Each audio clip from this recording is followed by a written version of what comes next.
ചാനലിനെ അവർ സ്വാധീനിച്ചിട്ട് ആ ചാനലിൽ എന്നെ പറയാൻ സമ്മതിക്കുന്നില്ല. കാരണം അവിടെ VD സതീശൻ അതിൻ്റെ മാനേജ്മെൻറ്റിനെ വിളിച്ചു, ദയവ് ചെയ്ത് സിമി റോസ്ബലിൻ്റെ ഇൻ്റർവ്യൂ കൊടുക്കല്ലേ എന്ന് കാല് പിടിച്ചപേക്ഷിക്കണം. അതിൻ്റെ മൊബൈലിലുണ്ട്.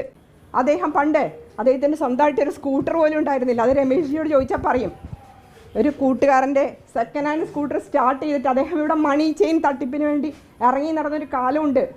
അതിൻ്റെ തെളിവുകളൊക്കെ ഇപ്പോൾ പുറത്ത് വിടും. 3000 രൂപ കൊടുത്താൽ 3 മാസം കഴിയുമ്പോൾ അത് 5000 രൂപയാവും.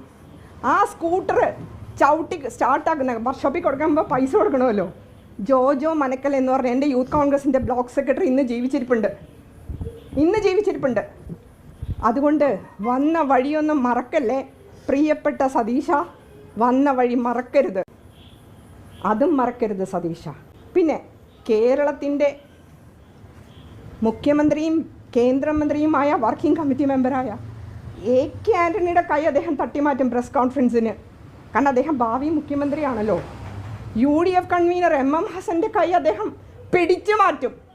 കാരണം അദ്ദേഹം കേരളത്തിൻ്റെ ഭാവി മുഖ്യമന്ത്രിയാണല്ലോ. ലോകം ആദരിക്കുന്ന ശശി തരൂറിനെ അദ്ദേഹം ഊതി വേർപ്പിച്ച ബലൂണാന്ന് പറയും.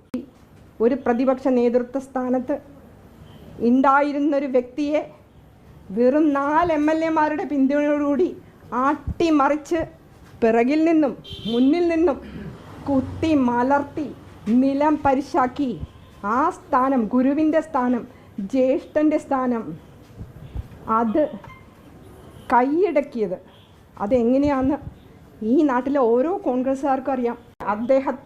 അദ്ദേഹം അങ്ങ് ചോര കുടിച്ച് കളയും.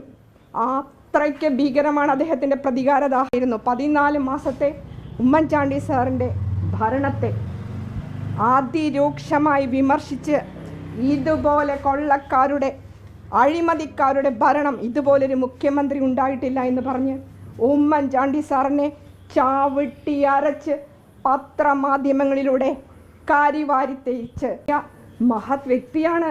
അത്